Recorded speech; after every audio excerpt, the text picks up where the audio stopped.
মানবতার দিক থেকে ভাই, সে দৃষ্টিকোণ থেকে হিন্দু আমার ভাই, বৌদ্ধ আমার ভাই, কারণ সেও মানুষ আমিও মানুষ।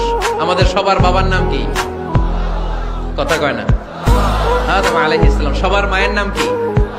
দেখছেন, আমরা সবাই এক, সবাই এক। বিভেদের প্রাচীর আর বৃত্ত আমরা বানিয়েছি। ইসলাম ধর্ম, বর্ণ, জাতীয়তাবাদ এগুলোর বাইরে যে এক বিশাল ব্রড মাইন্ডেড রিলিজিয়ন, যেখানে আলাদা আলাদা বৃত্ত টানে নাই। আমরা ধর্ম, বর্ণ, ভাষা, জাতীয়তা এগুলোকে সামনে এনে আলাদা আলাদা পরিচয়ের বৃত্ত বানিয়েছি। আমরা বানিয়েছি শ্বেতাঙ্গ আর কৃষ্ণাঙ্গের পার্থক্য। আমরা করেছি আরব অনারবের বিভাজন। আমরা করেছি ব্রাহ্মণ আর শূদ্রের জাত প্রথা।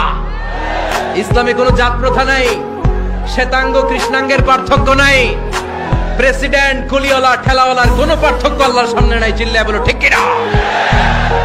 যার প্রমাণ, প্রেসিডেন্ট যখন নামাজে দাঁড়ায় তার পাশে রিকশাওয়ালাও নামাজে দাঁড়ায়, তার পাশে শিক্ষকও নামাজে দাঁড়ায়, তার পাশে ব্যবসায়ী ভাই নামাজে দাঁড়ায়, তার পাশে ছোট্ট ছেলেটাও নামাজে দাঁড়ায়। আল্লাহর সামনে গোটা সব বিশ্বের মানুষগুলোরে এক কাতারে দাঁড় করিয়ে দিয়েছে কে? কোনো পার্থক্য নেই। এই পার্থক্য, বিভেদের প্রাচীর আমরা ভেঙেছি। এই বিভেদের প্রাচীরকে ভেঙে গুড়িয়ে দিতে হবে।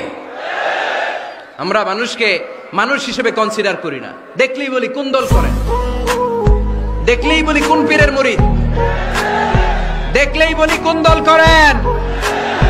না না, সবার আগে পরিচয় হচ্ছে আমরা সবাই মানুষ। বাবার নাম আদম, মায়ের নাম হাওয়া। আর আমাদের মধ্যে সবচেয়ে বড় পরিচয় হচ্ছে আমরা মুসলিম। এখানে আমি মুসলিম ছাড়া আর কাউকে দেখতে পাচ্ছি না। সব মুসলিম।